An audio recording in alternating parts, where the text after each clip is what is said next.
Blessed Sunday everyone! Siguro katulad ko marami din sa inyong napapatanong na sa Diyos.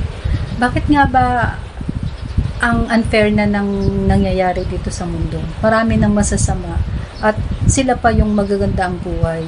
Dito sa Pilipinas marami ng masasama. Sila pa ang makapangyarihan. At yung mga matutuwid, meron ng injustice na nangyayari. Parang ang unfair na ng buhay. Pero alam nyo guys, dito sa napakinggan kong preaching, may enlighten ka eh. Medyo mahihimas-masang ka din eh sa self-pity mo, sa pag-emote mo eh. Kasi natakil dito yung tungkol sa judgment. Pero teka, yung judgment,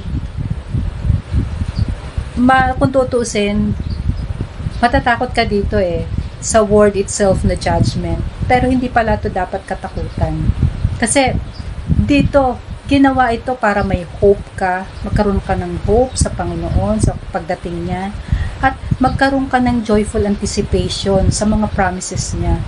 Kasi para sa mga anak niya, yung mga matutuwid, ano ba ang promise ng Panginoon? Magkaroon tayo ng joyful at eternal happiness sa piling niya. Pero, ang nakakatakot dito sa hindi mananampalataya at gumagawa pa rin hanggang ngayon ng mga kasamaan. Ito ang nakakatakot kasi isa-separate ng Panginoon ang ang mga masasama at ang mga mabubuti. Ang masasama mapupunta sa lake of fire. Kaya, bilang Kristiyano din, obligasyon din nating mag-share at i-reach out ang mga taong ganito. Hindi naman sa nagpapaka just tayo. Pero tayo alam din naman natin eh, 'di ba? Kung nasa Panginoon tayo o wala, 'di ba? Pero sa mga wala, alam nating wala pa sa Panginoon at kitang-kita naman nating gumagawa ng kasamaan. Is pwede natin silang i-reach out at para hindi mapariwara at mag-share kasi nakakatakot baka mapunta sila sa lake of fire, lalo na yung mga nasa posisyon. Dapat ipag-pray natin sila na magbago na sila kasi nilalang pa rin sila ng Panginoon eh. Nakakalungkot lang kung mapupunta sila sa lake of fire. Kaya dapat natin din silang ipagdasal at maging matuwid na sila. Panoorin natin to guys para mas lalo tayong ma-enlighten. Sino sa inyo pag nakakarinig ka ng judgment, yung first impression mo parang, naku, nakakatakot. We dread judgment. Pag human judge, minsan may mga nagmi-misjudge, nagkakamali ng husga. Sometimes there are unfair judgments. And often, when proven guilty, pag napatunayang may kasalanan, what happens? Merong punishment. Tama ba? Oh, that's why we're so afraid when we hear the word judgment. But did you know that judgment can also be favorable? Judgment does not only mean punishment. Pero pag nasa matuwid ka, kapatid, judgment can mean favor para sa'yo. That's what we want to talk about today. What favor awaits us in the end of age? Together, verse 11 says, Then I saw a great white throne, and him who was seated on it. From his presence, earth and sky fled away, and no place was found for them. And I saw the dead, great and small, standing before the throne, and books were opened. Then another book was opened, which is the book of life. And the dead were judged by what was written in the books, according to what they had done. And the sea gave up the dead who were in it. Death and Hades gave up the dead who were in them. And they were judged, each one of them, according to what they had done. Then death and Hades were thrown into the lake of fire. This is the second death, the lake of fire. And if anyone's name was not found written in the book of life, he was thrown into the lake of fire. God bless the reading of His word. Panginoon, salamat po. We pray today that as we come to your word, Lord, especially this particular book of Revelation, God, be the one to give your church, to give your flock, Lord, the strength, the encouragement, the comfort that they need today so that they can live lives in honor of you. God, may this time, Lord God, more than anything else, ay maging papuri po, pasasalamat sa kabutihan nyo, katapatan nyo sa aming mga buhay as we listen to your word as it changes us.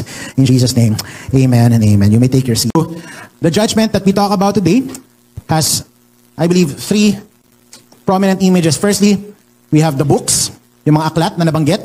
Another are the judgments, two judgments dun sa nabasa natin. And then thirdly, yung judgment seat. Judgment. The great judgment. Books were opened. So there were a lot of books that were opened dito sa nakitang vision ni Apostle John. Yung unang mga aklat, these books, sabi dito, were opened. Then another book was opened, which is the book of life. And ano yung unang aklat, or yung mga unang aklat na binuksan? What were they about? And the dead were judged by what was written in the books. According to what? According to what they had done. So everything, kahit Kristiyano ka, kahit hindi ka nakakilala sa Panginoong Jesus, pagdating ng judgment, kapatid, titingnan lahat ng ginawa mo. Kaya ba ni Lord yun? Oo, kaya yun. Eternity, wala nang ano doon, wala nang limit doon. We have all the time when that time comes at the end of age. So every act, every word, everything is gonna be looked at in light ng mga ginawa natin. Another book is also opened. In verse 12 as well, sabi po doon, then another book was opened, which is what? It is the book of life. Isang aklat patungkol sa buhay. So you can actually pass through the day of judgment with all that you have done. Pero, kapatid, pag yun lang ang meron ka, unfortunately, it doesn't make you automatically, yung pangalan mo, nandun sa tinatawag na aklat ng buhay. Paano ka lang mapapasok or mapapalista dun sa aklat ng buhay na tinatawag dito sa vision na to? Whether that be a physical book or just a list of names. Paano? When you put your faith in the Lord Jesus Christ alone. Sino dito confident ka that your name is in the book of life today? The books would be the judgments. So the judgments, meron lang pong dalawang judgment. But sabi dito, verse 11, here's the picture of the judgment. Then I saw the great white throne, him who was seated on it. From his what? From his presence, earth and sky fled away. So nakikita niyo yung larawan, may paghihiwalay na mangyayari pagdating ng panahon. When the day of judgment comes, there will be a great separation. There will be a great madidistinguish yung mga yung mga mananampalataya kay Jesus at yung mga hindi mananampalataya kay Jesus. There's a separation to distinguish the things that are committed sa kasalanan as well as the things that will be committed eternally for Christ. So with this, the people who made their choice, na sundin ng Panginoong Jesus, and those who deny Jesus will be separated. Pagdating ng panahon na yon, saan ka kaya mapapunta? Hindi naman sana nanakot, Pero kasi this is your personal choice. Alam niyo mapagmahal ang Panginoon, He gives you that personal choice. And that choice is for you alone to decide. Hello? Bakit ka nasabi mo mapagmahal? Kasi how does love work? Love only works kapag meron po tayong choice. Tama po ba? The word judged actually, it means to separate. Paghiwalayin. It also means to, parang yung banal, to set apart, to holy. So, when we say that someone is being judged, ihihiwalay ka lamang mula dun sa mga hindi nararapat, patungo dun sa mga nararapat. So, there's gonna be this distinction between the followers of Jesus as well as the followers of yung mga hindi sumusunod kay Lord. And I was just, I guess this is important, Kasi ilang beses binanggit to mga kapatid, So I hope you don't miss this. Pero there's that emphasis of the lake of fire. The lake of fire, the lake of fire, the lake of fire, the lake of fire. Hindi ko alam sa inyo, pero ako ayoko mapunta doon. Ine-emphasize So ayoko doon sa lake of fire. And I'm sure hindi ako doon. But I am with those who are not going to the lake of fire. Parang ang hirap na, parang naghalo na talaga yung balat sa tinalupan. Parang, paano pa ito paghihiwalayin? Halo-halo na. Kung ano-ano yung nangyayari, pastor. Merong mga injustices, merong mga chaos na nagaganap.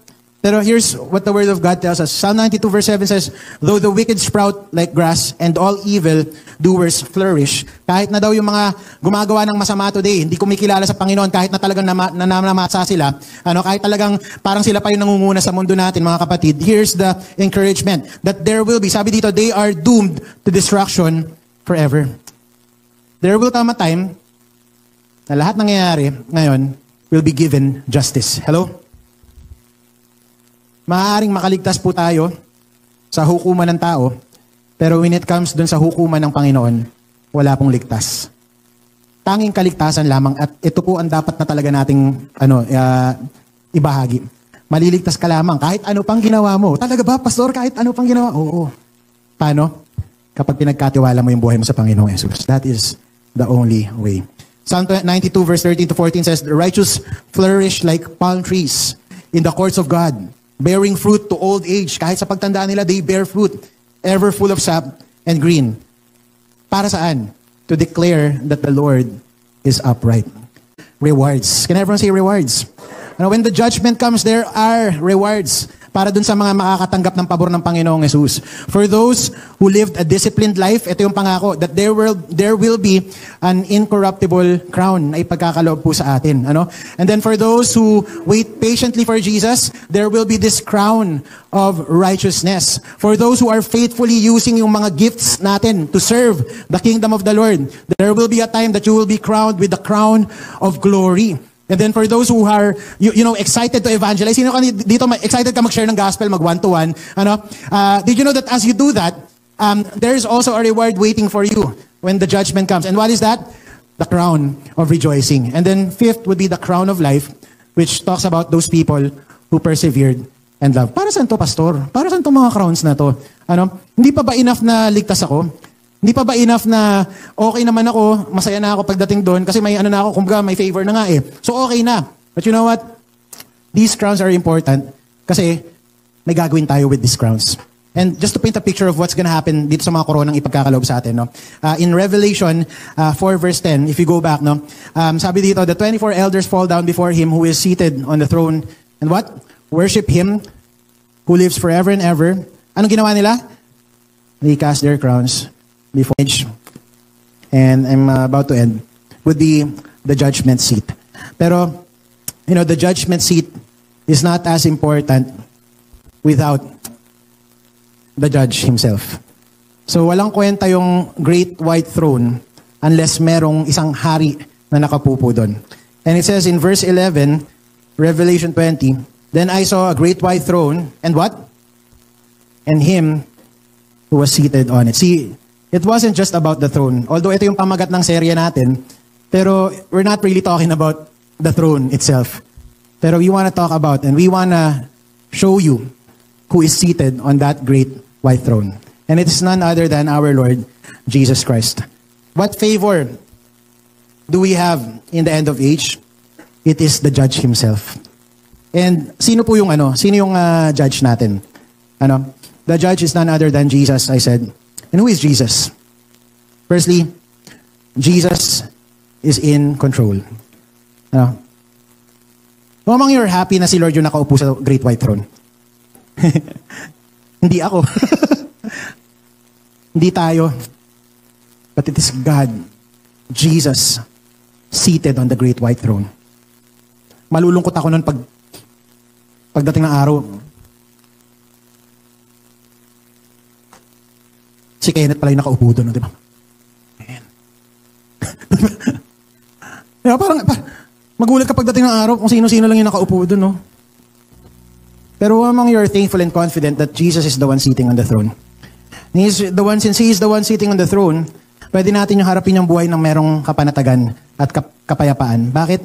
Kasi we know that the one who is in control always has the best plans. Alam mo, ang daming pwedeng mangyari sa buhay natin ngayon, mga kapatid. And I heard this one time, no? There was this mother na accidentally namatay yung dalawang anak niya ng sabay. Yung isa sa car crash, yung isa parang naka heart attack. You know what? He asked the preacher, bakit? Sino Ginawa ba ni Lord to? You know what? The right answer to that question is, oo. Alam niyo ba na may hand si Lord sa lahat na nangyayari ngayon? May hand si Lord sa lahat na nangyayari sa bansa natin. May hand si Lord sa lahat na nangyayari sa buhay natin ngayon. Amen? Yung mga masasakit, alam niyo, ina-allow din ni Lord yun? Tama ba?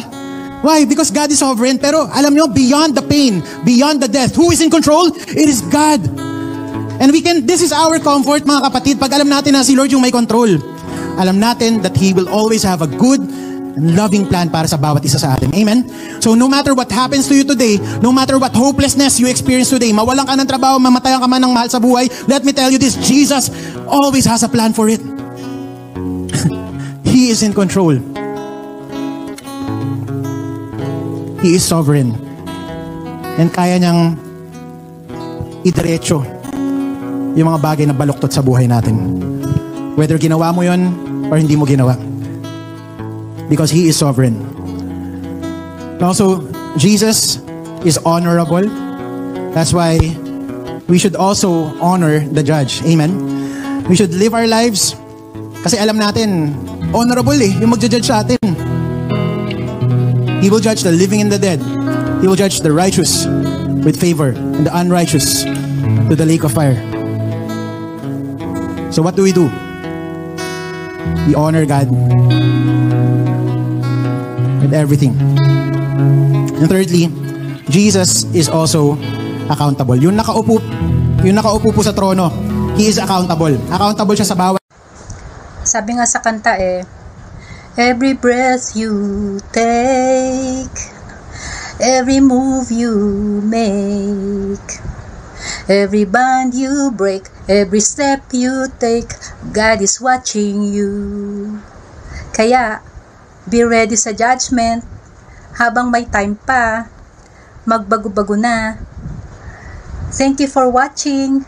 Please like, share, and subscribe.